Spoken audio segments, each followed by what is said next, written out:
It's not something I would say like, oh, I'm not going to finish that, but man, it definitely has the burn.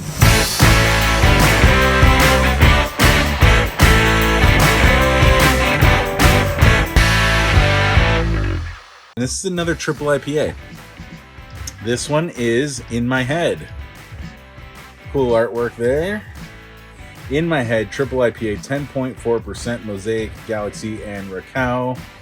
And this is a little bit older. This is from February 11th.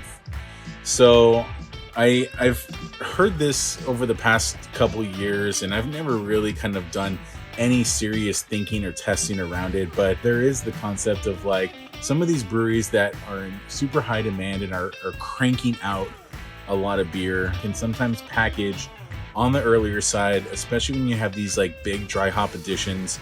They can be a little bit green when they first come out. Then when they have the time to sit, they have the time to settle a little bit. They have the time to kind of like do a little bit of, I think mellowing out is the best way to describe it. There's some chemistry going on there that I don't know enough about, but some people have the perception that time, a little bit of time on some of these beers makes them a little bit better. I have heard the complete opposite too, that some of these beers are so good right out of the can and that like they're not as good a few weeks later. I'm of the mindset that there's probably a little bit of a balance. Like it makes sense that when breweries are packaging really early, that they may be packaging a beer that may not be 100% ready. If they had their own canning line and had their own schedule to kind of play around with, maybe they wouldn't have canned it on that specific date. But you know, production schedules are a difficult thing to manage, especially in this like COVID day and age. So I think that getting your beer into package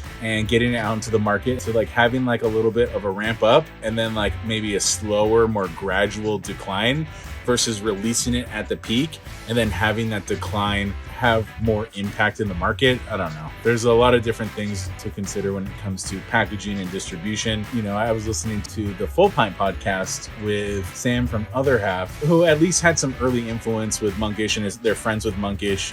But he was talking about how they package their beers to have a lot of longevity, for those beers to be good for a very long period of time compared to beers that are a little bit more volatile in the package. So he didn't go into a complete detail on what they do there, other than they do centrifuge their hazy IPAs. So obviously they have their process nailed down, but I think it's a complicated thing. And when you see breweries like Other Half, breweries like Monkish, and some of these like really top tier, highly sought after, remarkably consistent haze producers, that like they understand how their product reacts to time. They've had enough time to test that, and that we're getting something that, unless we've been sitting on it for like, I don't know, 6, 9, 12 months, that we're getting something that's going to be pretty close to what they intended that beer to be. So with all that being said, can we just crack this open and try it? Come on. In My Head, triple IPA, 10.4%. Mosaic, Galaxy, and Rakau. I feel like this beer has the biggest chance of me not liking it. It poured with a considerably thicker body than the other two beers poured, with a creamier head. We shall see how that plays out in the mouthfeel. And then the nose is sweeter for sure. You got kind of that like vanilla cake batter type of thing going on in the nose. Pineapple again, orange again, a little bit of grapefruit. Yeah, but you're getting a lot of that like kind of sweet, kind of cake battery type of thing, that sweet vanilla type of thing. I mean, this isn't a bad nose by any means, but like as someone that is remarkably sensitive to sweeter haze, I know going in just from the aroma that this is going to be a little bit off of what I typically look for in a hazy triple. Not that I drink a lot of hazy triples, but let's try it, see what's going on. So it's got a bigger upfront alcoholic burn, bigger juiciness from the other beers as well. Orange juice, pineapple juice. The body is still, you know, kind of like on that light to medium side of things. This was just a kind of like perception type of thing. You can see how it's dancing around in the glass. It's not super thick. On the mouthfeel side of things, it's going down relatively smooth, light. Yeah, so not overly thick, which I appreciate, because this beer does have a bit more of that like alcohol sweetness, alcohol burn. It doesn't also come in on the thicker, creamy side. It's not terrible, that's for sure. It's not something I would say like, oh, I'm not going to finish that, but man, it definitely has the burn. 10.4% Mosaic, Galaxy, and Rakau.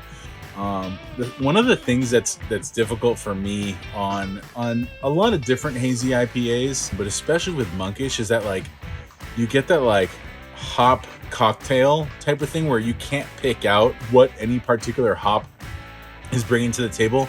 At least that's personally my experience. On a West Coast side of things, it's a lot easier to kind of pick out specific hops. And then even on hazies, there's certain hazies that at least one hop you're able to kind of pick out like the lead hop and be like, I can taste what, you know, what this hop is bringing to the table. With Mosaic, Galaxy, and Rakau, like you are kind of getting that like fruit cocktail type of thing, that hop smear, where really you're just kind of getting like this like smorgasbord cocktail of like fruity tropical hop flavors with that like big alcoholic burn. This is just like a big hazy. But yeah, pretty decent beer. Got a nice creaminess on it. Yeah, good stuff. I mean, I'm down.